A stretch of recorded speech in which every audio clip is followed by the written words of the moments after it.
PESA क्षेत्रातील मानधन कर्मचाऱ्यांच्या नियमितीकरणासाठी मोठा पुढाकार. आदिवासी विकास मंत्रीचे लेखी आश्वासन. दिनांक 2 जुलै 2025 रोजी पेसा 17 संवर्ग मानधन कर्मचारी संघटना महाराष्ट्र राज्य यांच्या वतीने आदिवासी विकास मंत्री नामदार अशोक उईके यांच्या मुंबई मंत्रालय येथे निवेदन सादर करण्यात आले. या निवेदनात महाराष्ट्रातील 13 पेसा जिल्ह्यातील 17 संवर्गामध्ये कार्यरत असलेल्या हजारो मानधन कर्मचाऱ्यांना नियमित सेवेत सामावून घेण्याची मागणी जोरदारपणे मांडण्यात आली.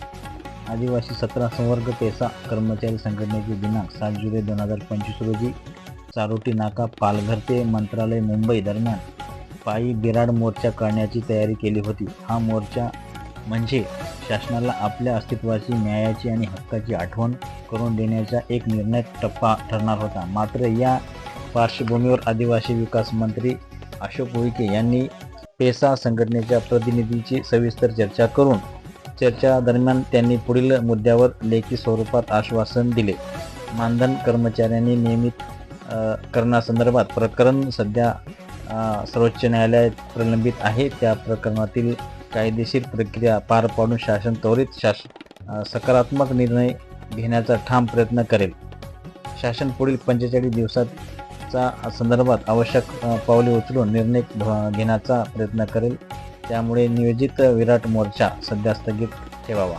45 दिवस स्थगितीच्या निर्णयावर महानिरीक्षक गंगाधर उईके काय म्हणाले ते आपण बघूया.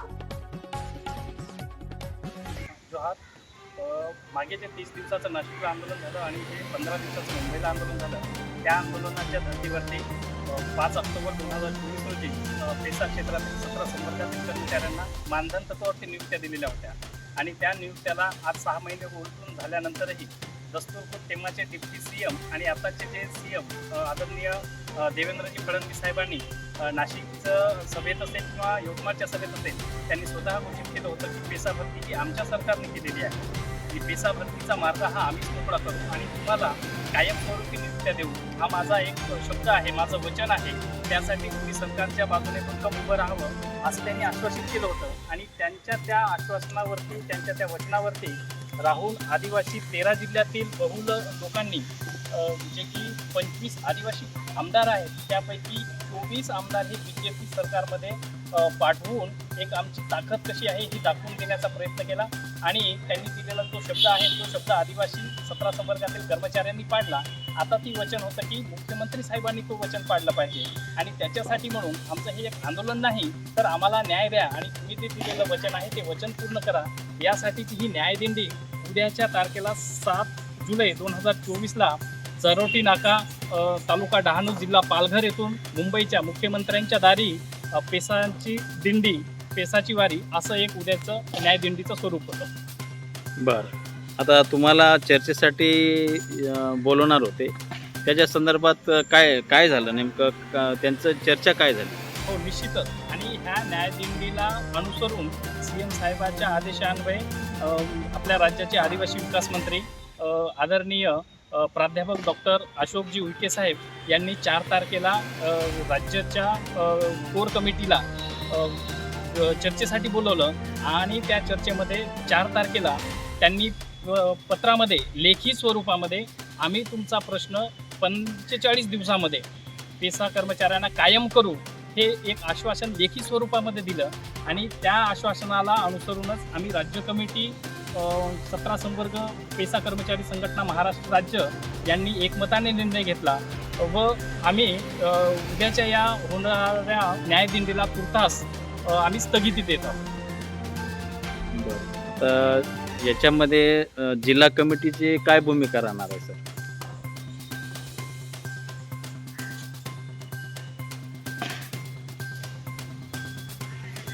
जय जवाहर.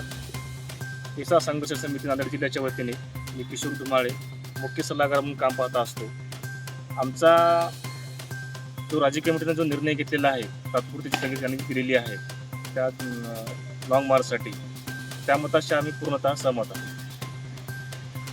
बरं, निश्चितच आता आमचं जो न्याय करणारे जे आहेत ते आता महाराष्ट्र राज्याचे लाडके मुख्यमंत्री आणि आमचे सगळ्यांचे पालन करते आदरणीय देवेंद्रजी फडणवीस साहेब आहेत आणि त्यांनी दिलेल्या दोन्ही अधिवेशनामधील जे शब्द यवतमाळचं किंवा मग नाशिकचं जे अधिवेशन असेल त्यामध्ये त्यांनी जाहीर बोललेलं आहे. आणि आता आदिवासी समाजाचे लाडके आदिवासी विकास मंत्री अशोकजी उईके साहेबांनी लेखी स्वरूपामध्ये हे जे 45 दिवस मागितलेले आहे त्यामुळे आम्ही ते आमचे पालन करतेही आणि आमचे न्यायदातेही तेच त्यांना समजून आम्ही तुर्तास सध्या तरी आंदोलनाला स्थगिती दिलेली आहे. परंतु 45 दिवसानंतर या आंदोलनाचं स्वरूप आणखीन तीव्र स्वरूपामध्ये होईल आणि हे पडसाद पूर्ण महाराष्ट्रभर निश्चितच दिसून येतील आणि ही परिस्थिती पुन्हा निर्माण होऊ नये याच्यासाठी आमचा पाठपुरावाही असेल आणि मुख्यमंत्री साहेबांना आणि आदिवासी विकास मंत्री साहेबांना एक विनंती असेल की या 45 दिवसामध्येच त्यांनी जे जसं वचन दिलेलं आहे, त्यांनी शब्द दिलेला आहे, त्यांनी जे लेखी स्वरूपात आव्हान केलेलं आहे किंवा जे त्यांनी आश्वासन दिलेलं आहे त्या आश्वासनावर त्यांनी कायम राहून आम्हाला 45 दिवसामध्ये न्याय द्यावा एवढीच ही अपेक्षा आहे. आणि सरता शेवटी महाराष्ट्रातील तसेच किनवट तालुक्यातील आदिवासी विविध संघटनांनी, नांदेड जिल्ह्यातील विविध संघटनांनी, त्यामध्ये अखिल भारतीय आदिवासी विकास परिषद नांदेड जिल्हा असेल किंवा मग बिरसा मुंडा क्रांती दल असेल किंवा आदिवासी विकास परिषद असेल, अशा विविध संघटनेने आम्हाला जे पाठबळ दिलं, आम्हाला जी लढण्याची ताकद दिली ती तशीच ताकद आम्हाला कायम असावी. आणि 45 दिवसामध्ये जर काही अशाच अडचणी येऊन आपलं जे आश्वासन त्यांनी पूर्ण केलेलं नसेल त्यावेळेस असंच भक्कम पाठीशी उभं राहावं इतकीच मी त्यांना आवाहन करेन आणि थांबेन. जय बिरसा, जोहार.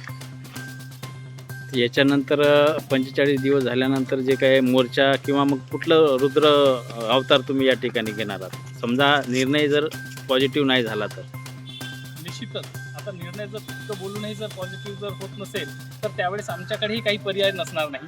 असंही आम्ही इतकी वयाचे 30-32 वर्ष घेतलेले आणि जे शिकायला पाहिजे ते सगळं शिक्षण घेतल्यानंतर, परीक्षा दिल्यानंतर बाकीच्यांना न्याय देतात आणि आम्हाला केवळ आदिवासी म्हणून जर न्याय देत नसतील आणि इतकं शब्द दिल्यानंतर लेखी स्वरूपामध्ये आम्हाला शब्द दिल्यानंतर, आश्वासन दिल्यानंतरही जर ते पाडले नाही तर त्यावेळेस आम्ही लढेंगे मरेंगे या स्तरापर्यंतचे अन्नत्याग करून 13 जिल्ह्यातील 17 संवर्गातील पूर्णच्या पूर्ण कर्मचारी, आमच्या कुटुंबातील आया बहिणी, पालक वर्ग, छोटे मुलं हे सगळेच्या सगळे आम्ही रस्त्यावर उतरू आणि जोपर्यंत आम्हाला न्याय मिळणार नाही तोपर्यंत आम्ही अन्नत्याग करून असं स्वरूपाचं, तीव्र स्वरूपाचं आंदोलन करू एवढं मी सांगू इच्छितो. धन्यवाद. तुमच्या मागणीला यश मिळो.